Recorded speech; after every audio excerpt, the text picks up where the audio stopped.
Happy morning, everybody. Great afternoon and wonderful evening. Creative visualization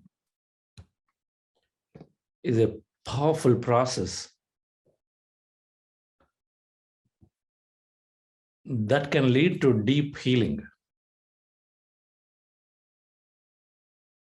It's also called sometimes deep healings are called spontaneous remissions. Like somebody healing cancer, somebody healing paralysis, somebody healing that backache or a mental illness that always existed for years. All the illnesses in some way are blocked in the physical glands or in the energy body, the vital body.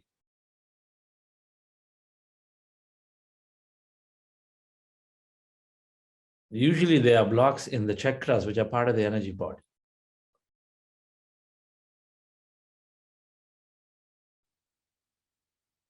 Where you need to express love, where you need to express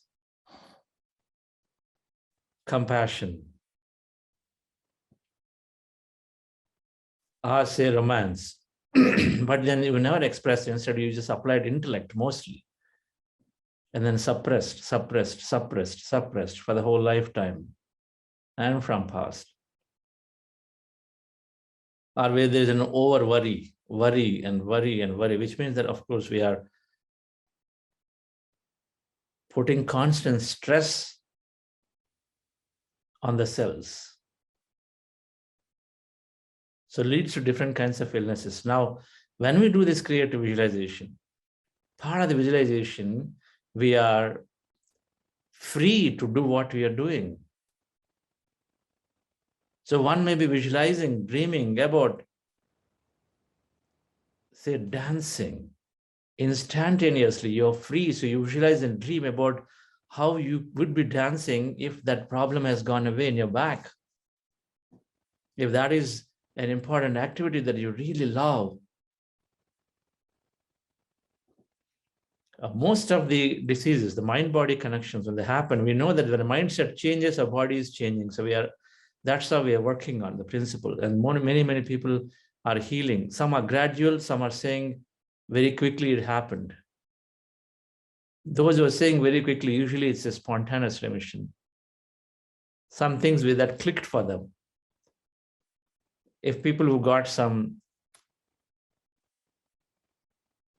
dreams or meditation experience and say, there is some healing happening, somebody is coming and then removing some mass. Somebody is coming and then healing. I know that they're healed my part of my body. These happen when we let go or when we transcend through that understanding that it has really happened for me. That I've really healed myself suddenly. One believes so much. Suppose in a creative visualization, so I'm dancing and I go into a literally trance of the dancing and I believe that I'm healed, and so it happened. So it's called, I believe that it's really happened. One is a gradual process of change as a mindset changes. Another is spontaneously. This is where which part of that belief, which part of that emotions that are really keeping that cells malignant or the missing growth, that belief, that emotion that is blocking suddenly is eliminated. And this intelligence is coming through our consciousness or merging of this with the merging of this energy field. Intuitive download.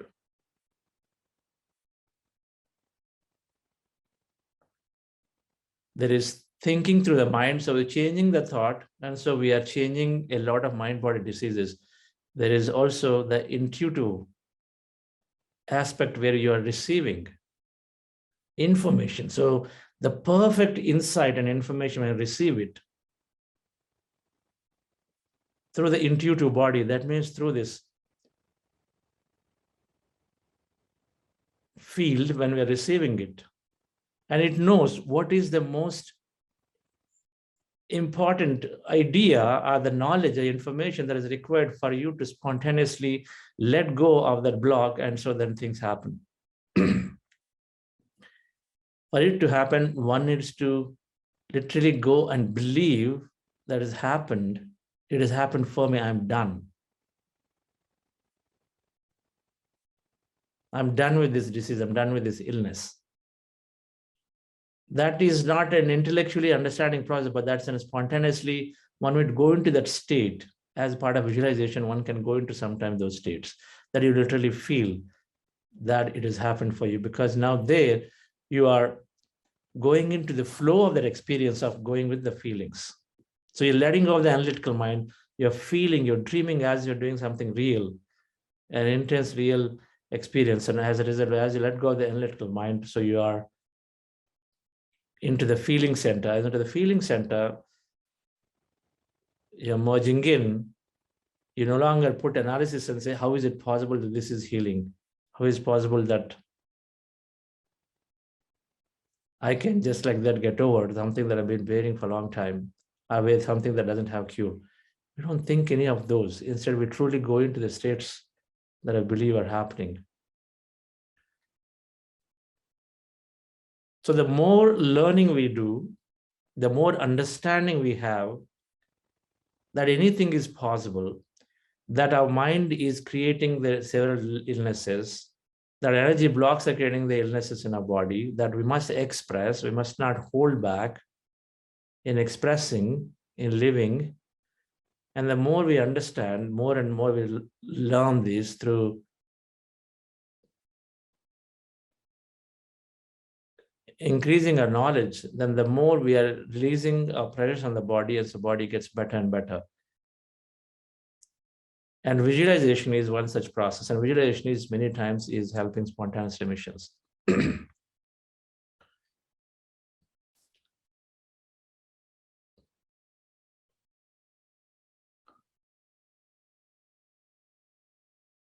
Because in visualization process, you're free. You are free to do irrespective of no matter what others have been telling you, you're totally free to do. And so you got to lose yourself in that process. We have to go in with so much belief into the process, then it'll start working, friends.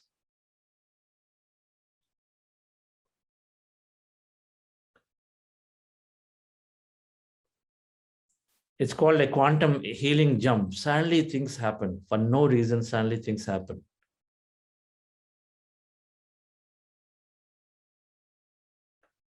How do you get into these states?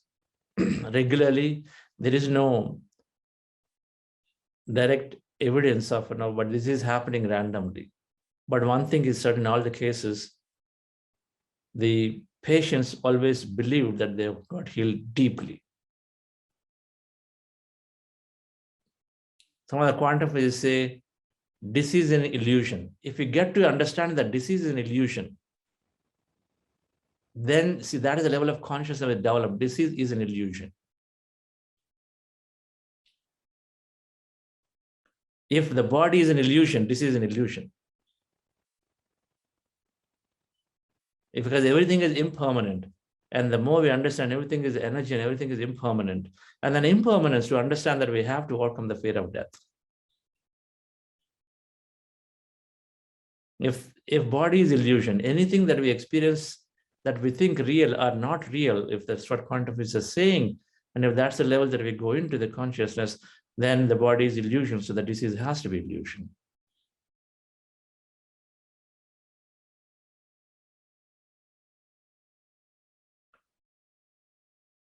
So the way we are developing that consciousness is by reading, dear friends. And then so it is important we understand and develop the right understanding about death also, because that fear of death, fear of losing is constantly holding us back And it's constantly making us suppress our emotions. You got to understand, you got to constantly make us suppress our emotions. So if we want to do something, but you can't do because the fear of death holds you back.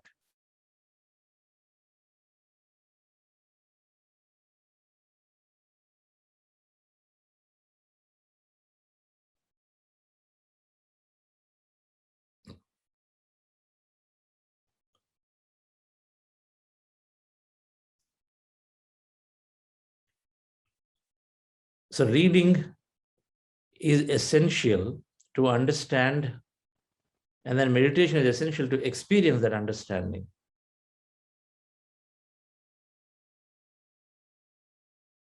When you regularly meditate, see, what we learn is what we start experiencing. So when you regularly meditate, if I learn about astral travel, then I meditate, then I start applying, putting my attention towards it, and so I start doing it. And then when I start doing, or when I understand in the dreams every day I'm doing astral travel, then you have a different meaning to that experience that you have now. Otherwise, what is rubbish, what is just said is just rubbish. It has no meaning whatsoever. A dream that is clearly showing you different places and different things. When we study the subject of astral travel, then we clearly understand it that in a meditative experience and a deep dream experience are the same. We start giving a different meaning.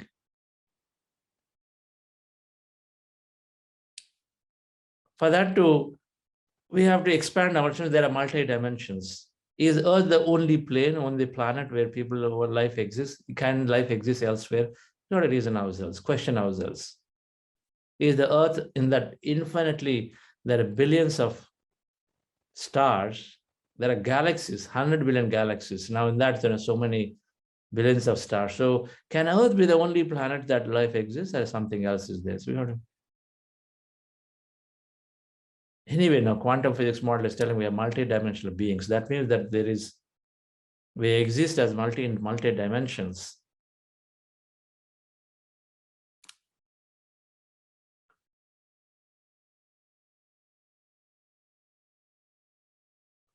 So when we understand the larger aspects of ourselves, that there is much beyond the body, there is much beyond this life. And then when we experience it literally through the meditation, that feeling, that intuitive notion that we are much larger than the body, then we are slowly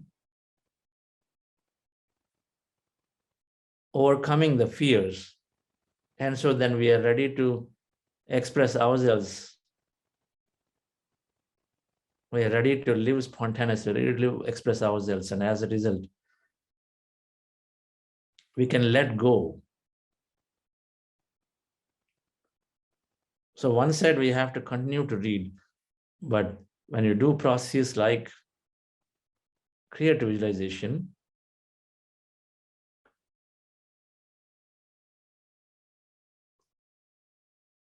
it can suddenly heal.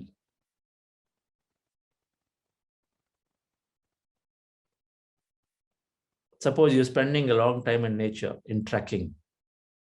In nature, just go into the say Himalayas, and then you will be definitely doing some difficult maneuvers here and there, and when doing it, those strong resolve, any illnesses can spontaneously go away because you are already maneuvering, because our strength comes back when you're actually faced with a physical challenge.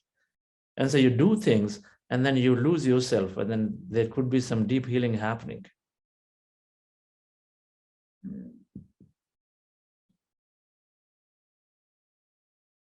Because when we lose ourselves, our potential seems to come out fully. Because when we lose ourselves, that intuitive body is taking over, driving us, not our analytical mind holding us back. And so then suddenly we do something very miraculous, like say 6 feet jump or 10 feet jump from place to place because you had to do it, and then you do it. Then you suddenly feel like, wow, that was done it. So that means I've completely healed of myself. It is possible. In nature, it is possible.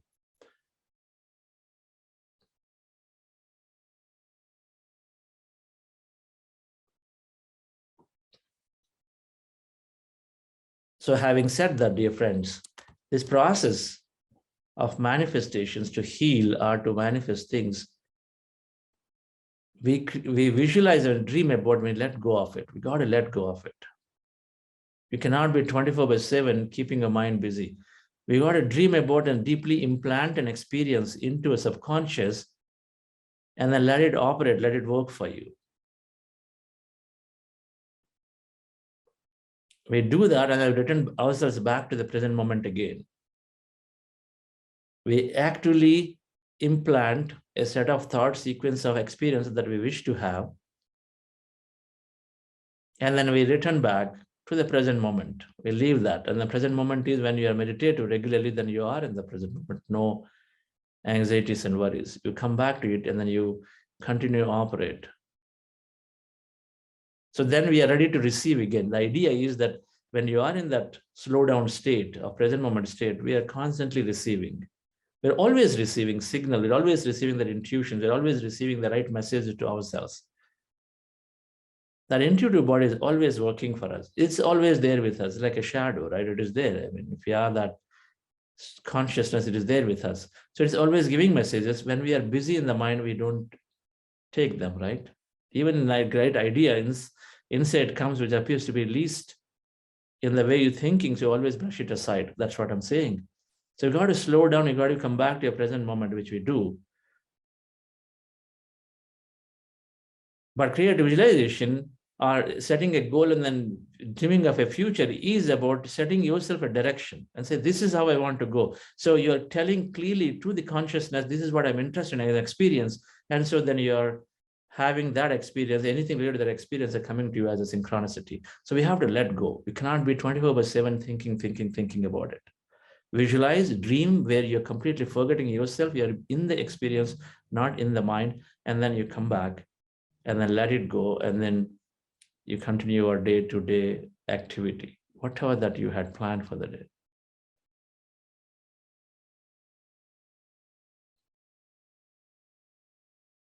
So you are in the journey, you are in the present moment, you're continuing.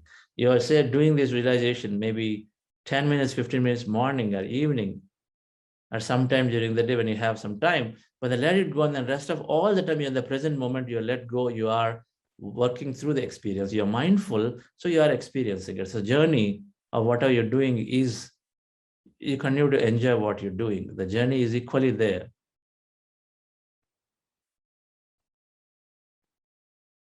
The experience of the journey is there. When we regularly meditate, we become mindful, we become very open. That means we don't make what is going to happen to be very predictable. When you don't make it predictable, because you are open to any possibility, right? So you are suddenly doing a meeting. Predictability is, oh, last 3 times it happened like this with this person. So this time I'm going to be very careful with him and what he or she says. Predictability. When you become open, then you're not predicting how it's going to happen, because now you're open to it, then you are readily, unbiasedly, potentially attracting something beautiful, that person, giving more help than to comment. So you are ready to experience the journey there. You are in the journey. The journey is important. Journey becomes experiential when we are in the present moment, when we keep being open to the possibility. Open. We don't conclude things. We have to stay away, non-judgmental. We'll talk some of that next week. The point I'm saying is that manifestation, where we are saying, and we are setting a direction simply to the consciousness that this is what I'm currently interested, but we're not focused on the end. We're setting a direction, we're coming back and spending our time in the present moment. We're letting go.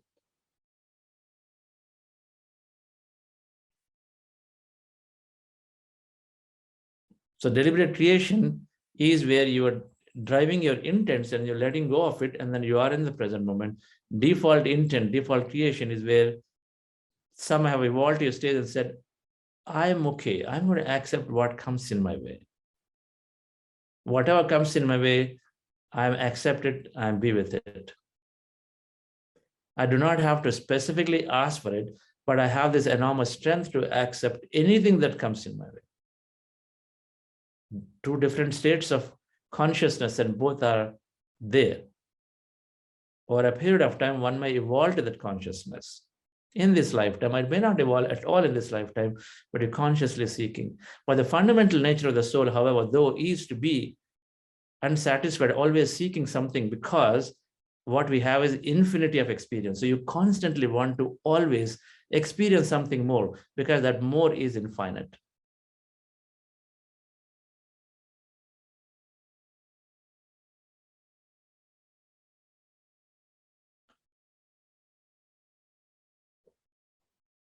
So friends, we'll complete we're still understanding, we'll not complete today, the manifestation science. Setting clear goals and visualization is a great way of directing our energy and intent towards a thing that we feel is really important for us, because our feelings will tell if it's important, not important. Our heart will not deceive us. If you're visualizing, you don't get the feeling, that means you're chasing perhaps the wrong goal. So you have to go back to the drawing board to change it. The second element is to reprogram our subconscious beliefs. On one side, you're positively directing your intent. Second side, you have to reprogram those beliefs. You've got to identify what the beliefs are against these goals and reprogram. We'll learn that today. And there is a third step, which is surrender, acceptance, and gratitude. We'll learn that briefly tomorrow. If we do these three with meditation, then we have a formula to manifest things into our life. Let's go into meditation once again, dear friends. Relax yourself, sit comfortably. Breath mindfulness meditation, anapanasati meditation, to empty your mind. You do this by eyes closed, specs removed, fingers into fingers, resting your hands in your lap comfortably and crossing your feet. Next slide, please. Crossing your feet at your ankle. So that's the posture. And then you observe your natural breath, in breath and out breath. When I observe a breath, your mind becomes empty. Our goal is to empty the mind. So anybody new, we're practicing this meditation process mainly. This is called breath mindfulness meditation, or anapanasati from Pali language, from Gautama Buddha. And the simple observation of the breath is emptying our mind.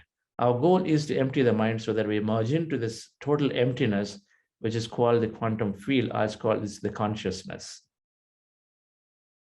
So we could go back and listen to our past videos from day 1 onwards to understand this a little more, day 1, 2, 3. But this process of simple observation of a natural breath is doing wonders. So we're doing that process for a long time. I'll be guiding, playing music. And before you do this, we're doing something called heart elevation to slow our brain down. We'll do that today again. Just follow my guidance actually. And we will be, like yesterday, doing that visualization once again. Those of you working on your manifestation and working on a future experience that you're seeking to have, like a promotion-related experience, a business growth experience, health experience, or a service experience, or whatever that is. And then you have a sequence of experiences that you visualize and dream about. You're setting your intent strongly into it. So we will have that segment, right, for a few minutes, and then we end our meditation with gratitude. So relax yourself, dear friend. Sit comfortably.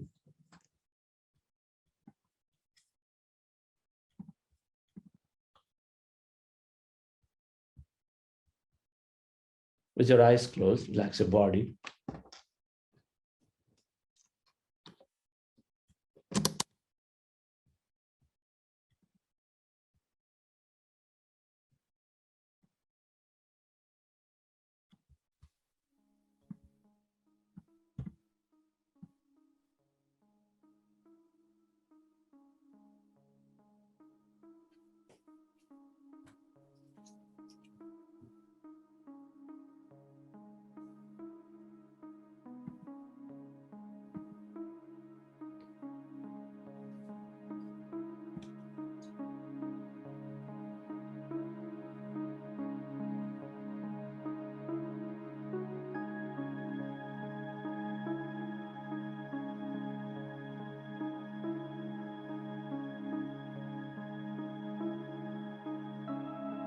Dear friends, dear masters, with your eyes closed, specs removed, keep your hands on your chest area. Rest your attention on your breath and on your sacred heart.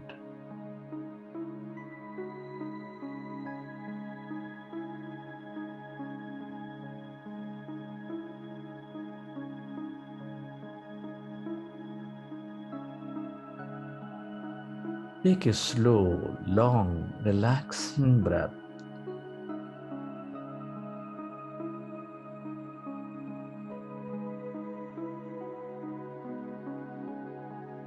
Can you feel your beautiful heart?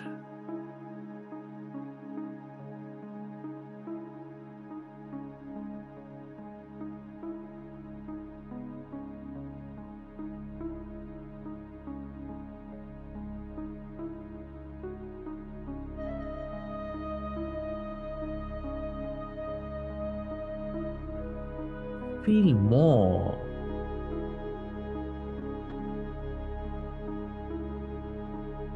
of your sacred heart as you breathe in of that slow, long, relaxing breath.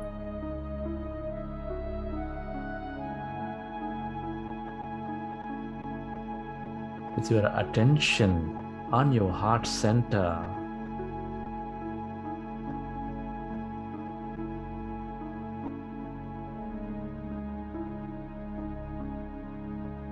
feel the beat, the rhythm of your own beautiful heart, dear friends, which is helping life thrive with its love energy, with its gratitude, compassion energy.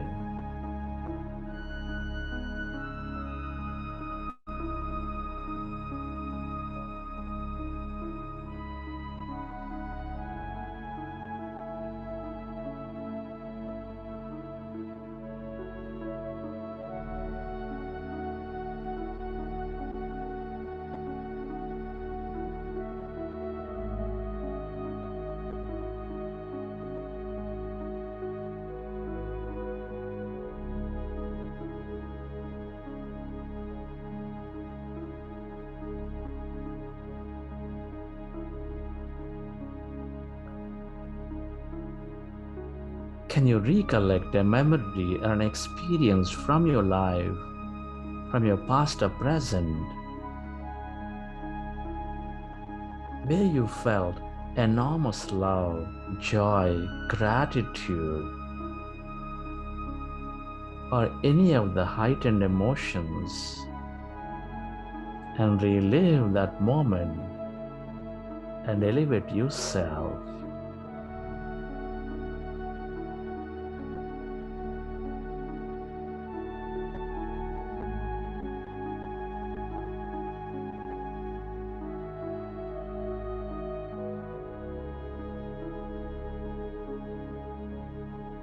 Relive that moment of love, of joy, of gratitude from your past, present, or even from your future mind movie.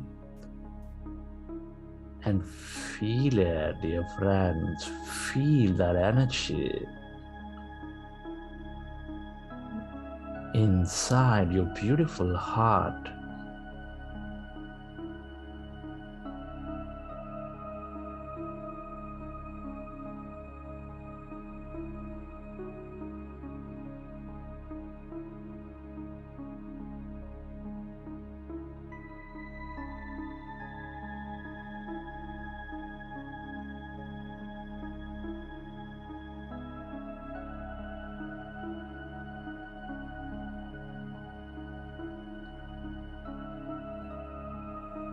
The more you experience this energy of love, of joy, of gratitude, the more you become coherent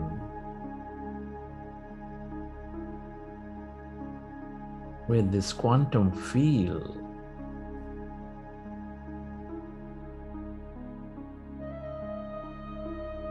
the more you experience that connectedness with all things and everybody. Feel it.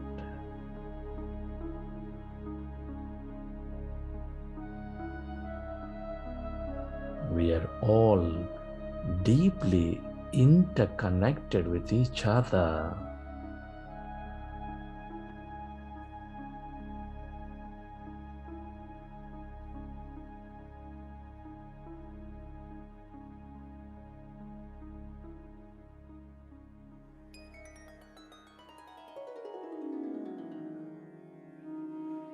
And slowly, let's go into breath mindfulness meditation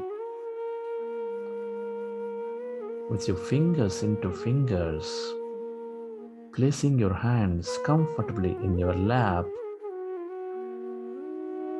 Observe your normal, natural in-breath and the out-breath, dear friends.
Be with your breath.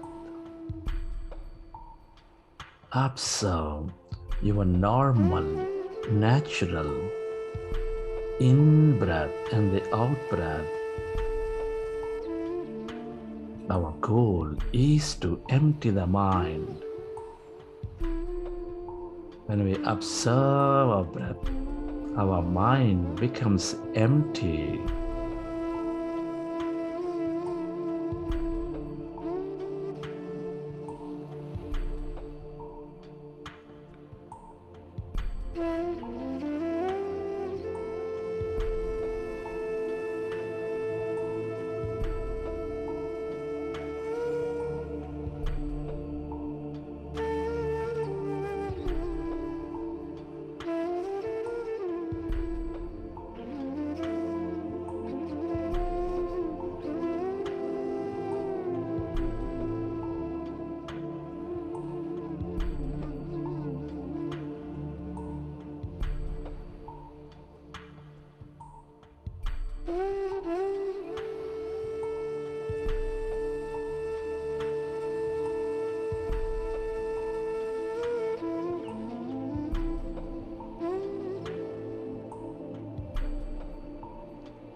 It is natural to have thought. If you recognize your thinking, gently go back to observing your breath, dear friends, and allow yourself to slowly and slowly become empty of all thoughts.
As your mind is becoming empty,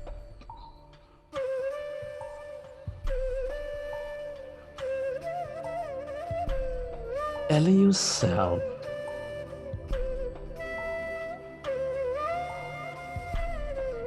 to find that emptiness all around your body, occupying your room.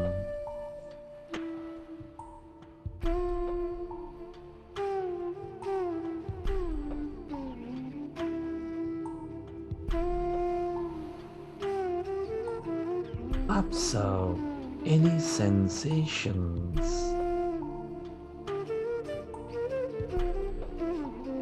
in your body.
We are going into powerful group meditation. Allow yourself to merge into your breath and allow yourself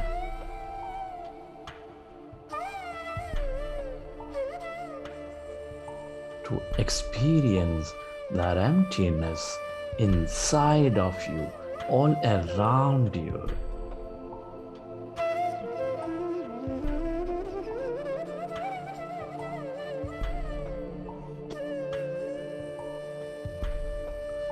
The more we are empty, the more of that energy that we channelize into the present moment, we become mindful.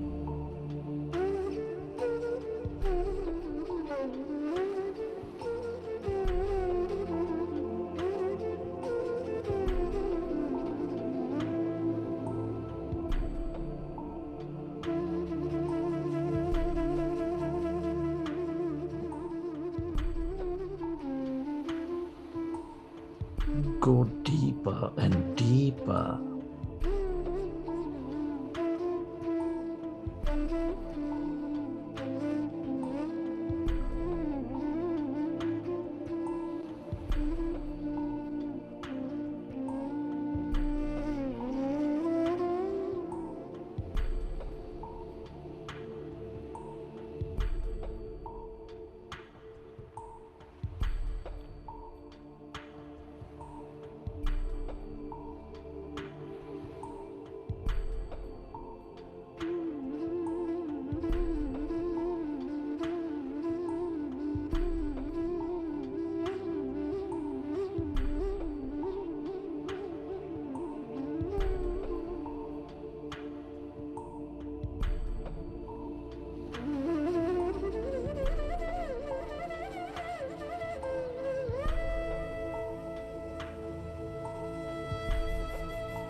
Allow yourself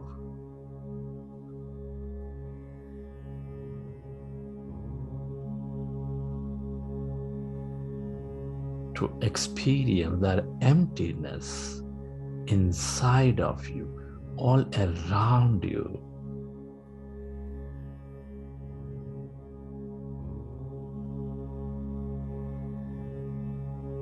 As you become one with your breath,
become aware of that emptiness,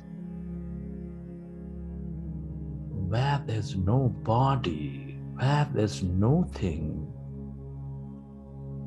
where there's no place, in no time.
Allow yourself to merge into the infinite depth of that emptiness inside of you, all around you.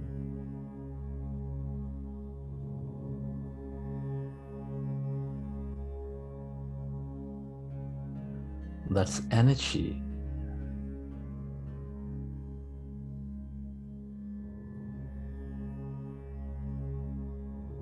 All emptiness is energy, that quantum energy field of endless possibilities.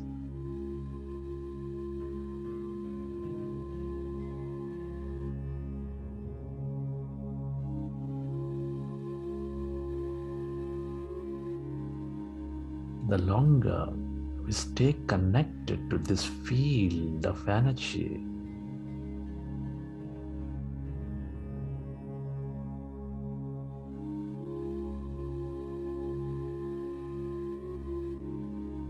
the more intuitive we become, the more insights we receive.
Stay aware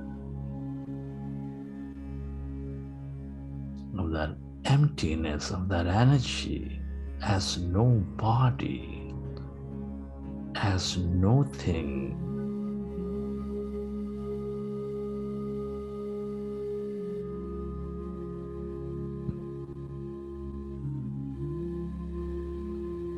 The longer you stay connected to this field, to this consciousness, the more open you become.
Merge into this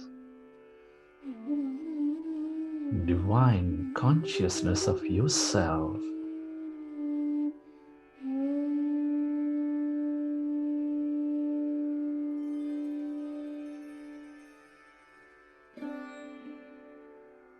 The longer you stay connected, the more you experience your wholeness, your oneness, dear friends.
Friends,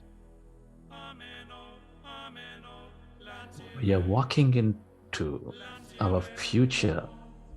We are setting clear intents into this quantum field about our future. I want you to affirm your goal with heightened emotions into this field. Affirm your goal, dear friends. Whatever that you always wanted to experience and become.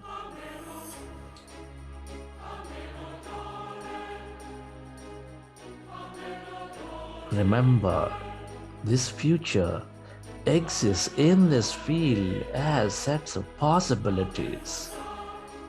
The more clearer your intent, the stronger your emotion in your body, the more stronger you signal the quantum field to manifest that possibility. I want you to dream and imagine about that future experience as if that goal has already happened in your life at this very moment.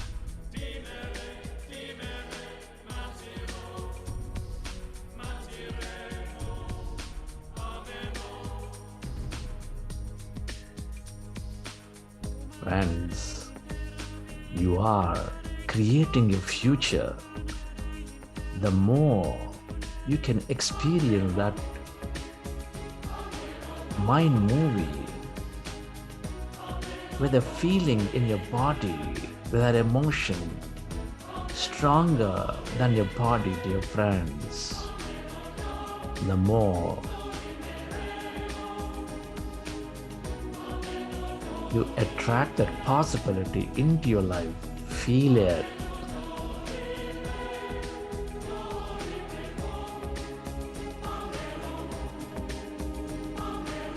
What choices are you making in this future as that goal has happened for you? What are you doing with all that success, all that abundance in your life?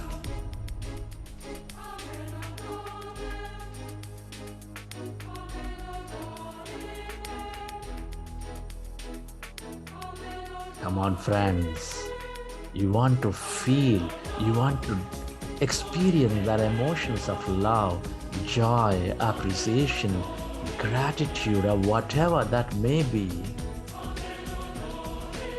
and live that experience, that future right now.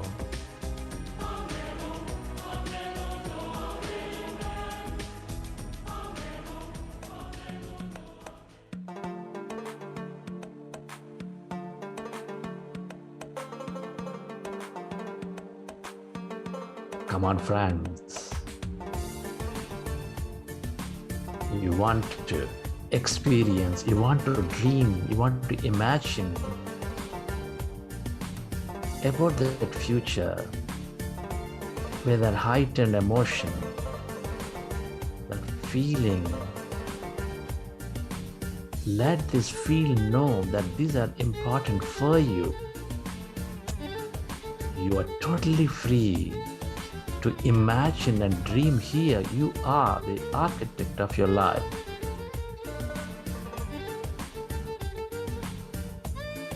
Do you have a new body? How does it feel to be with that body in this new life? Feel it. Love it, dear friends. Love it into this life. Where are you traveling? Let this be as real as possible, dear friends. Let your imagination flow.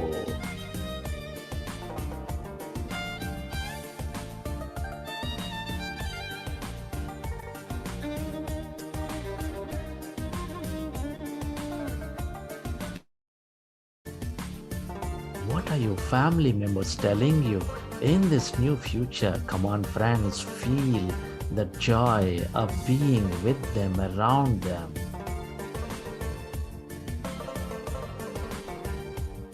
Who are you spending time in this new life? Whatever that may be, dear friends, you want to live it. You want to experience it.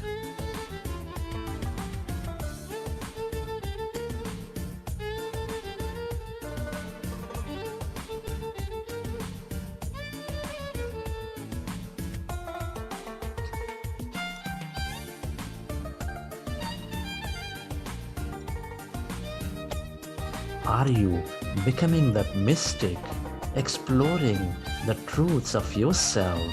Come on, dear friend, feel it. Where you place your attention, there the energy flows, always a manifestation happens.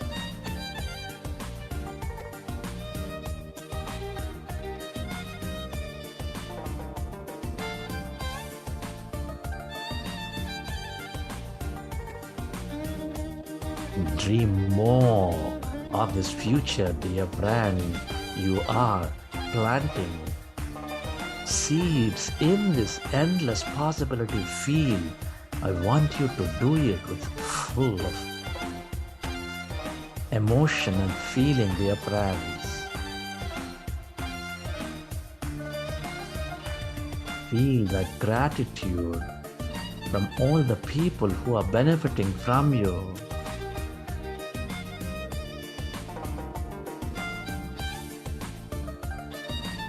Feel the joy of helping those around you, that community, or whatever that may be, dear friends.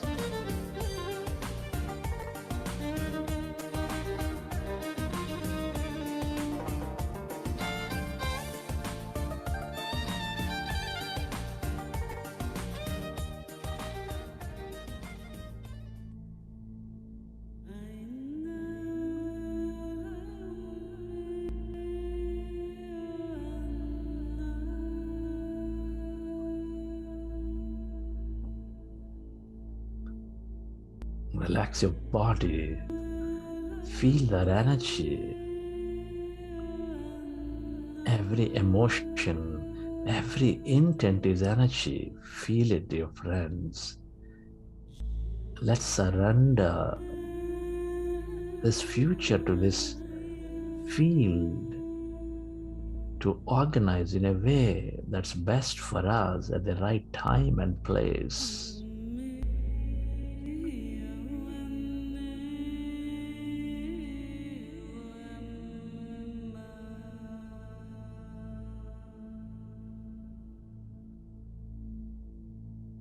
All our dreams and imaginations become the blueprints of our destiny and manifest.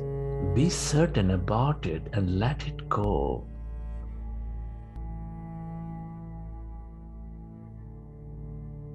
Recognize that your future will be extension of this new mind, programmed by these dreams and intents.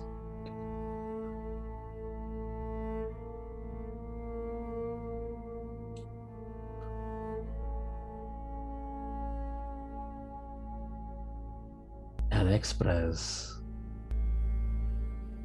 gratitude for this new future before it's made manifest. For gratitude means the future has already happened. Open up your heart. Come on, give thanks to all things and everybody for this new life.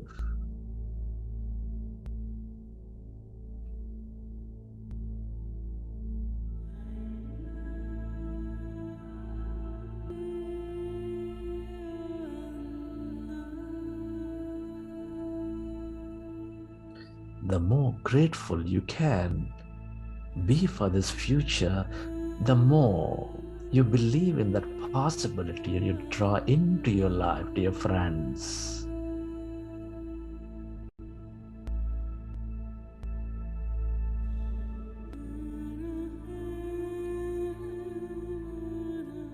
Your gratitude to your parents, your teachers, your mentors, all the people, to this nature,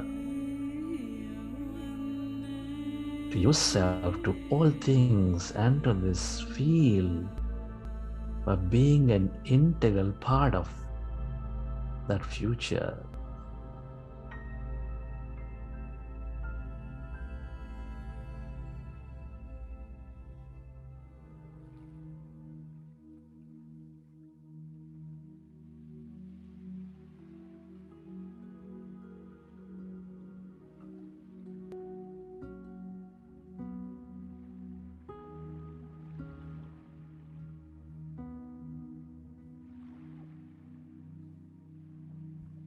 As you express gratitude, recall your experiences from the session.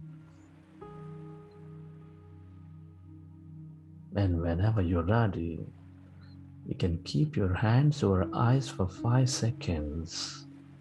And then you may open your eyes, feeling with certainty that this future is unfolding for you at this very moment in a way that you least expect and imagine.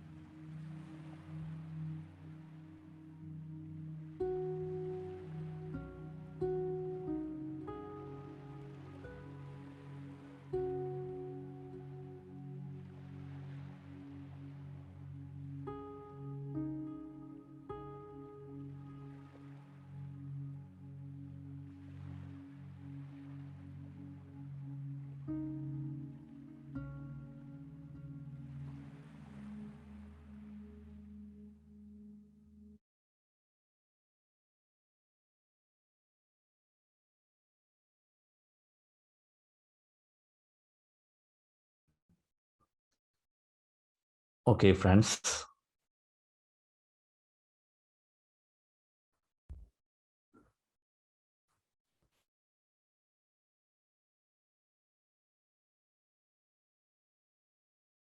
Hope you enjoyed this session.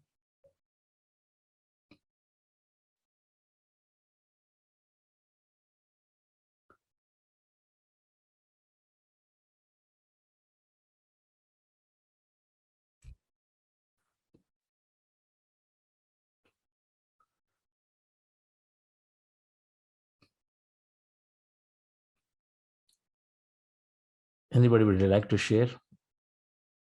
One or two before you talk about belief reprogramming of your meditation today.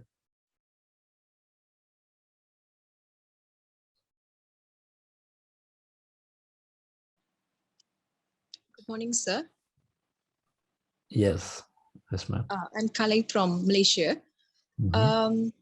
Now, basically, I'm more experiencing emptiness and lightness compared to previously. I just wondering is the progress of our deep meditation is emptiness, or do we have still images, because I don't feel all this anymore. Okay. See, when we are in that emptiness, then we are experiencing energy. Energy is information, so it can translate to those meditation experiences during meditation, like those visions, like those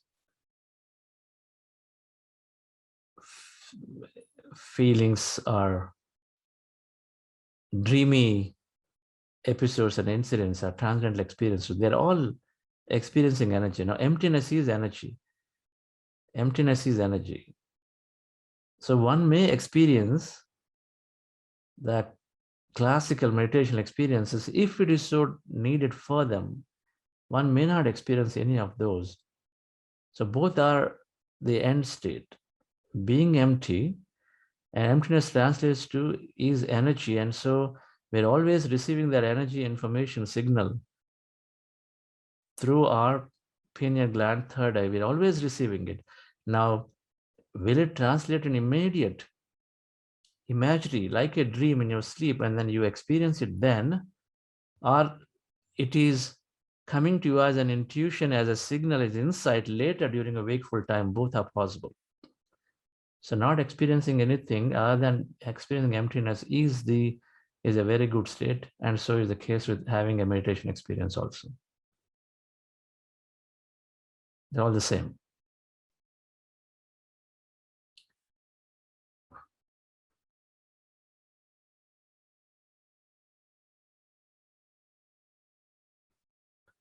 Okay.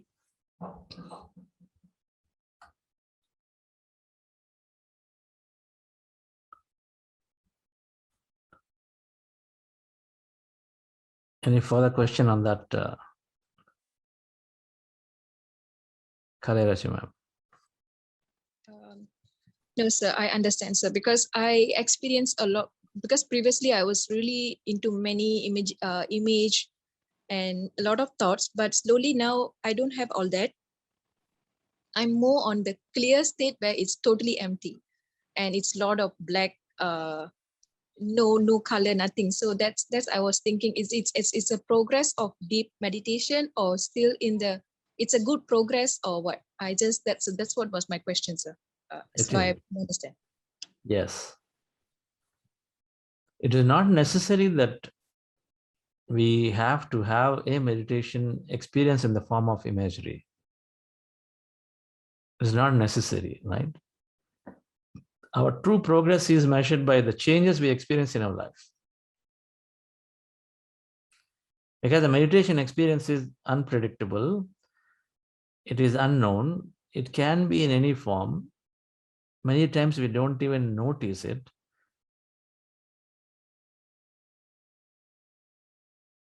For example, if I have a deep notion that as a female body, my psyche is, my physique is not strong, so I will not be able to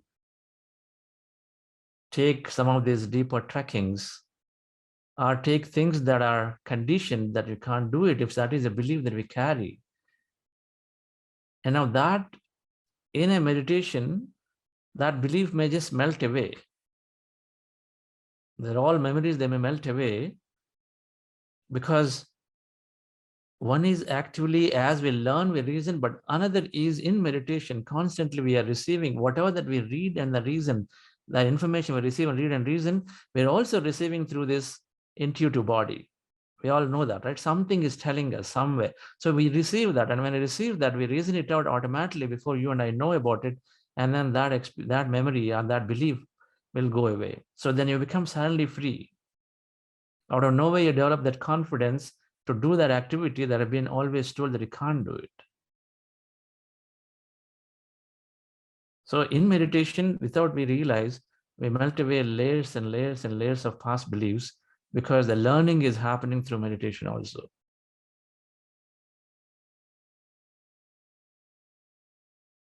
If we say there is intuition, then that is always playing. That is the energy that I'm talking about that we receive in meditation, that signal, that information. And some of it is known to us as an insight, but many a times we take it as if I'm the great person, we got this sudden discovery, not acknowledging this consciousness that everything is coming from there.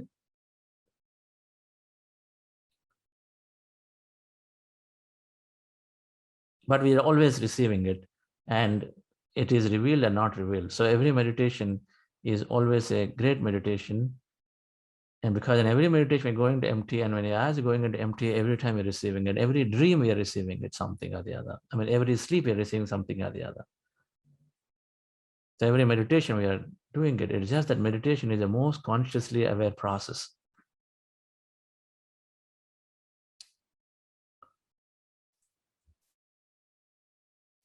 All right, friends.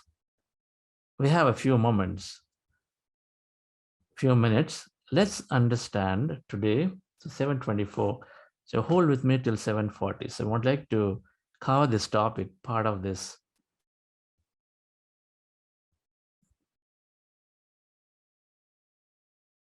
Manifestation science.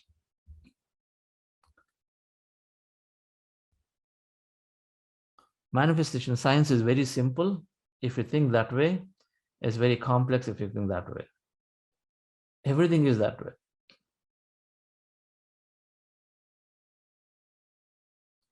It is just the way we think.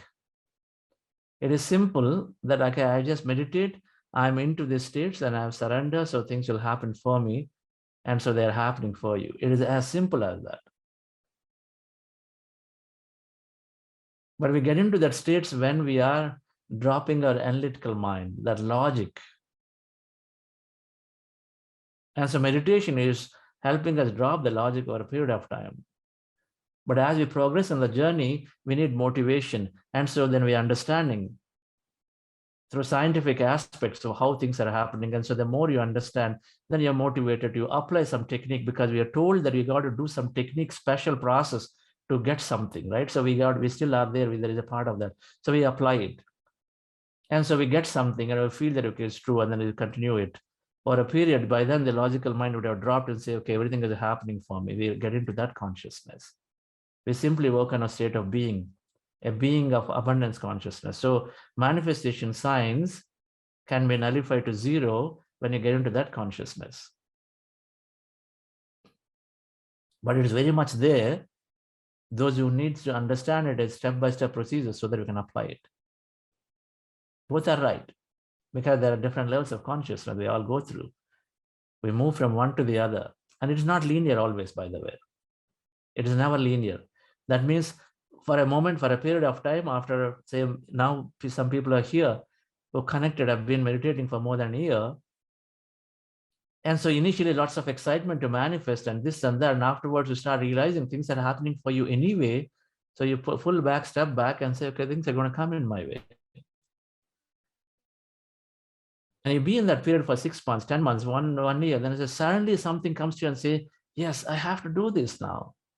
I need to know more about me. So let me go and spend time in Himalayas. Let me do this. Let me do that. I need to do. So we get back into that thing mode again.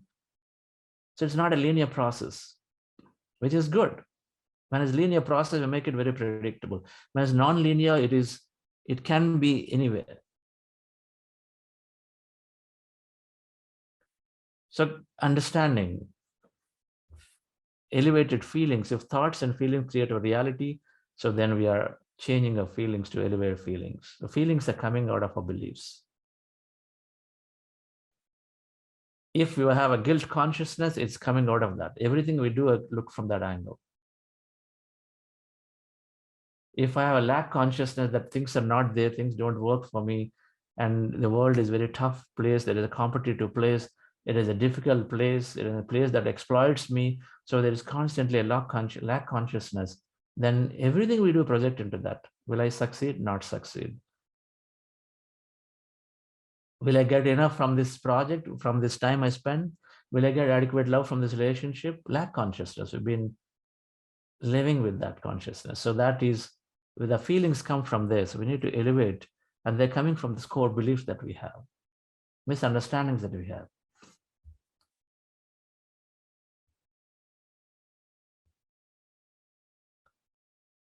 So our limiting emotions lead to limiting beliefs and vice versa.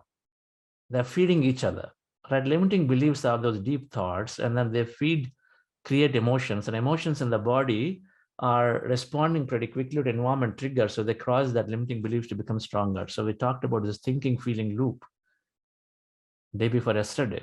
So this is happening. So we got to reprogram them. We got to basically deprogram, remove them, and then reprogram with something more supportive.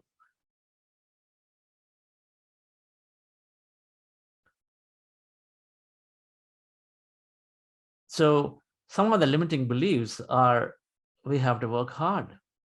It is a belief. So if I don't work hard for this exam, I will not get marks. Work hard is there. So which means that we reject it when we did not put in that effort. Work hard is good. So you are spending time towards something where you're putting more attention. And if you do that with a lot of interest, where you like whatever that you're doing, so you don't call it work hard anyway. You don't even call it work, you call it enjoyment, right? If I like music and I keep practicing music for 10 hours, you don't call it work, isn't it? It becomes your natural enjoyment. I love teaching meditation or organizing things. So it becomes my enjoyment, it's not my work. So that's a different concept, but men have to work hard is there. So the problem is with this belief that if you did not spend that time before a project, before a meeting, before an exam, or before whatever you do, then you start rejecting and you feel that, oh, I did not work hard. So that's only, I don't know, the meeting is going to go right. I didn't do my homework. I don't think I'm going to get good marks because I just didn't spend enough time. I didn't read it. I didn't do that. Not believing that any miracle can happen, any possibility can happen. Something can come and tell you that, hey, whatever that you've already done is good enough. So men have to work hard. Is a limiting belief where we reject many things, where we condition ourselves and say only so much I can get because I didn't work hard, right? I come from a poor background. So poor background is always perpetuating into various limiting experiences in life. Poor background, I can't aim high. Poor background, I don't have these talents. Poor background, I will not be accepted. Disadvantages for women in the society is a belief.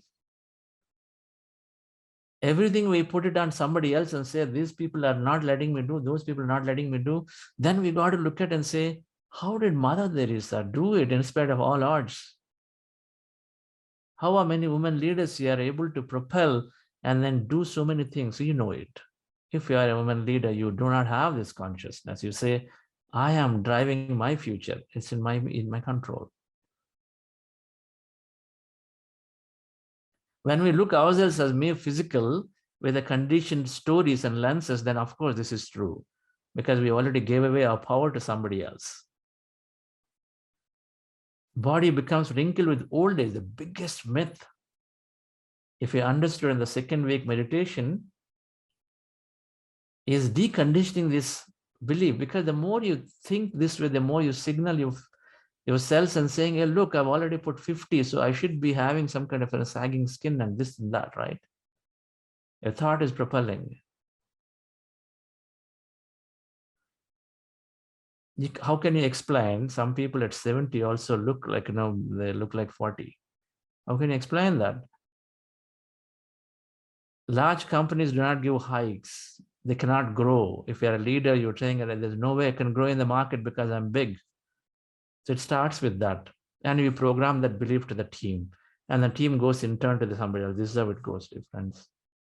So we have to reprogram these beliefs. And this is all personality forming. Initially, 7 years as parents and grandparents, and then afterwards in these schools, then through friends in the college time and the teen time, then with in colleagues in environment in offices, then with the spouses when you get married for some more time. This is how it goes on. You can look at about 7-year period for each one. So we are conditioned deeply. And afterwards, what? When you have this family, then we anyway sort of withdrawn into a life of, okay, I'm a settled man, settled family. So you slowly cutting off your friends and life becomes another family. That's it, right? For many people. So the beliefs are formed, and then mostly they're formed there.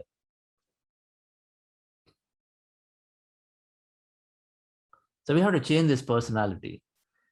And main reason it's happening is conditioning, because anything that's repetition is becoming a belief. Anything that happens 2 times, 3 times, if 5 times people have told you, read in newspaper that women have too much disadvantage in this particular sector where you work, then you believe that it is true, and then you operate from that. Okay, so these people will now give me salary hike. This will now recognize me and give me that promotion. So what you think is what you become. So that's what you create, no matter how long you work in that environment.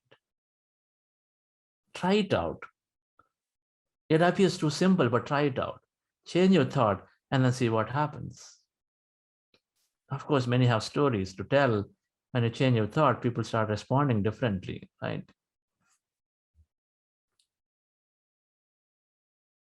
So when we change the personality, we change our reality, outer reality. So what are these beliefs? Expectations. Okay, as a wife, I expect you to do this every day. I mean, your husband, you should be doing. As a employee, you got to do this. There is an expectation that, because of a relationship, you have a certain expectation. You must do this. You draw conclusions. You say, conclusion, yeah, this government is just not going to work at all. A conclusion, you draw it. So that means anything to do with the government job, you already kick in, that conclusion kicks in for you, and you sort of project it and say, it's not going to happen for me, because you concluded that, things are not progressing. So the next 5 years, nothing will progress with respect to the business, because you depended on a conclusion made about the government policy. We are talking about the quantum possibility, that everything is a possibility. So if everything is a possibility, irrespective of all odds, if there are several companies, several businesses grow, and then several people still get their jobs done from government. So then you say, can I not be that? Why would I put attention on a possibility that does not happen for me? But that's how the conditioning has been. Negativity sells. So now a lot of times what is covered is that thing that does not happen. That's what is exposed. We're deeply conditioned through the media, through TV, through people and friends, because the attention is on it. In our manifestation, moving ourselves from that in towards the possibilities that are there that will take us forward, right? So that is a possibility. So opinions, assumptions about people, their opinions, judgments, they all are different types of beliefs. So how do you stay into elevated feelings and beliefs? There are 3 things we do. Of course, we got to be into the present moment awareness, so that we have the ability to identify what's the inner dialogue. If you're getting a set of thoughts right now, you're going to an interview, and you have, let's say, you're appearing for a large post, something greater you aspired, but you're going to interview, and then say suddenly, hey, I did not have that business experience, but so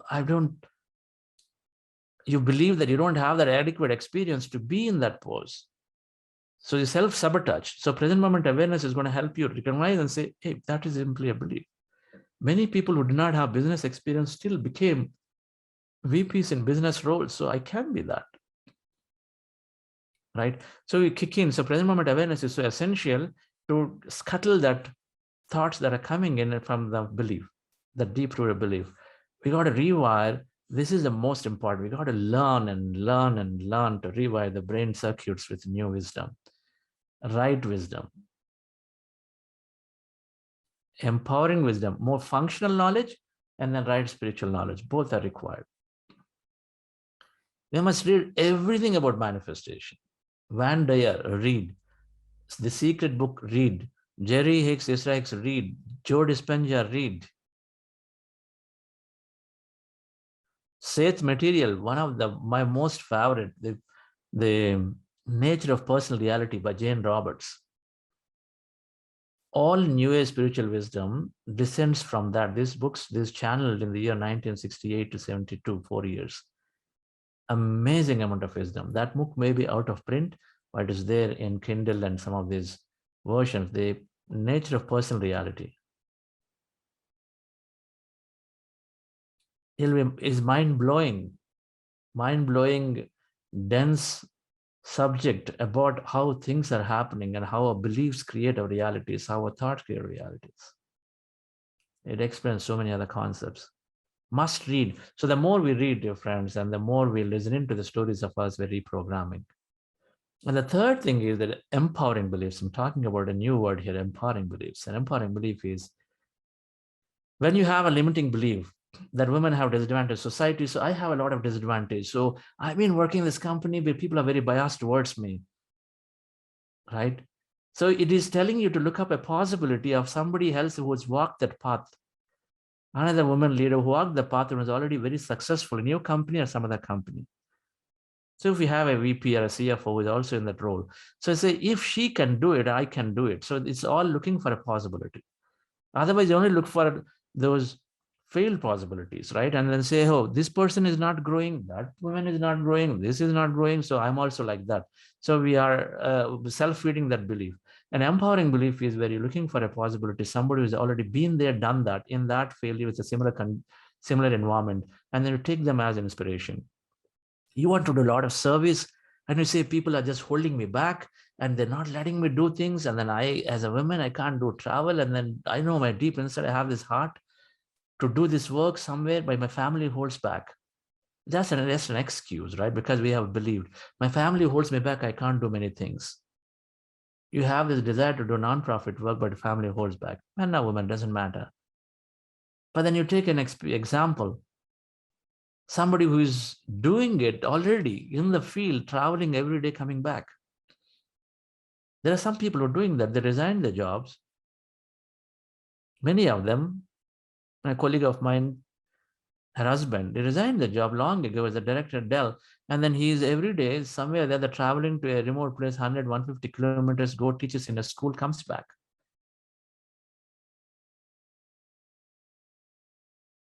So like that, many people are there.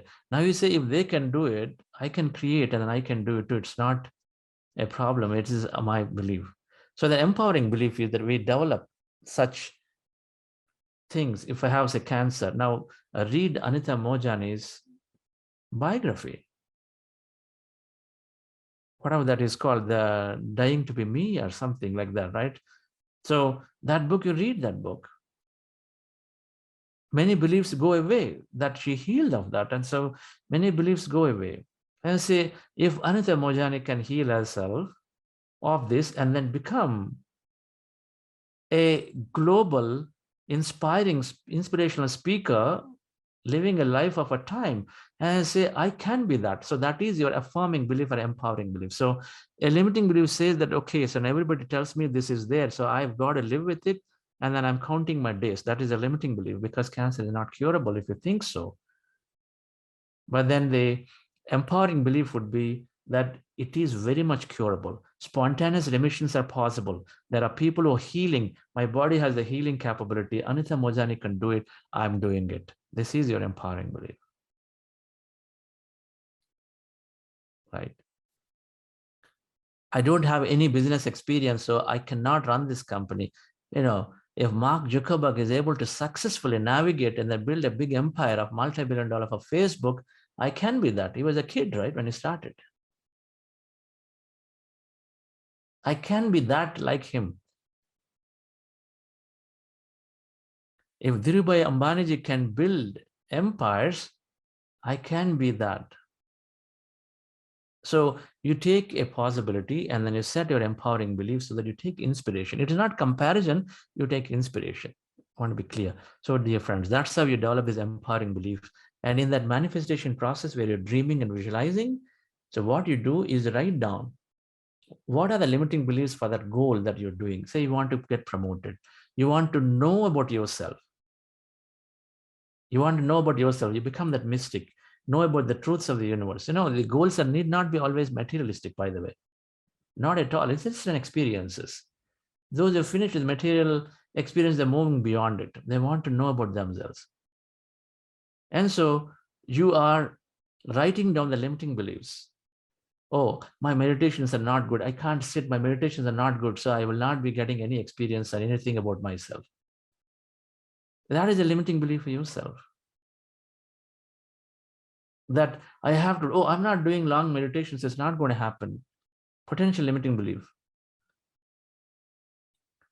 You have to put your heart, you have to put your work. So you have to go. The where your attention goes, energy flows. So you put your work, put your attention, which is true.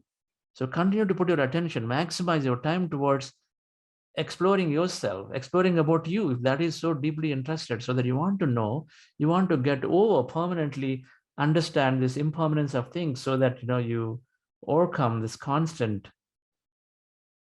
you can at least get in balance with your constant desire to do and do and do and do. And whenever you ever be, so to be it, so you want to explore about you and explore about the realities to do it. Have that be as an experience that you are reading a book a day, you are understanding, you are teaching about it, talking about it, you are meditating for 6 hours a day, and then you are constantly traveling and then meeting masters. You can dream about it, visualize about it, and then sit into meditation. That is your intent, right? That is another way of manifesting things, friends, as your intent. But you let go of it, and then you come back to your mindful moment. So you have to write down your limiting beliefs for everything that that goal that you have, and then for each one write an empowering belief. I wrote, when it came to my company time, I'm still evolving, right? And so I had a whole set of limiting beliefs, 5 limiting beliefs in getting it acquired. That investors are unknown, that the company clients are only local, they're not global yet. So as the limiting beliefs I had, for each one I wrote my empowering beliefs by taking examples, and as a result, I believe. And then so what you do with them, you put it into your manifesto visualization time, you affirm these empowering beliefs. I am healing. I am playing for my state basketball. My friend could play it, I can play it. I can play it to the state team, right? So take the examples of people who have done it, who are the same from the similar backgrounds, if they've done it. So you say, yes, I can do it, right? So that's how, dear friends, you reprogram. This is more tactical way, but the more broader way for reprogramming beliefs is to learning. There's no shortcut to it. We keep learning, we keep having the new knowledge, then we keep expanding our consciousness. And so then for a period of time, you no longer will develop any limiting beliefs. So now these days, do you have some limiting belief? Rarely you would have limiting beliefs. Instead, you'll only be visualizing, setting your attention on what you want. Thank you very much for your time. We are understanding science of manifestation with the right spirit. And tomorrow is a very important topic around surrender, acceptance, and gratitude. That is still equally important to apply. So we'll learn that tomorrow to conclude on this Manifestation Science Week. And as you can tell, there is a lot more involved here. So we read to synthesize. And of course, I'm always doing a deeper, longer program on manifestation. I think we're doing a physical retreat, which is 6-day retreat. Thoughts, feelings, and environment create a reality. So the physical retreat provides that opportunity to change the environment. We're doing this in Pyramid Valley for 6 days. It changes the environment, and then you're working on your beliefs deeply, and then you're working on your thoughts deeply with lots of meditation, lots of powering wisdom, little more deeper science. That energy blocks, I said, are the fundamental cause of why we have certain illnesses. So we're going to understand about these chakras and some of the aspects. But of course, you can read very deeply. Anudia Judith, she is the master. To read about chakras, I guess you can't do it. This is called what? The chakras, wheels of life. One must understand this. By Anudia Judith, right? She is the authority and expert in developing lots of science behind these chakras and analyzing it. She was there in Pyramid Valley long ago. So one can buy her books. She has 2-3 books on this topic and then understand. But we're going to learn this a lot deeply and then do some work on it during this physical retreats that are longer programs. So watch out for them. The programs will come and you can learn this more. Of course, Serena Daga is talking about some of these concepts. You can go there also. Thank you very much and have a wonderful day.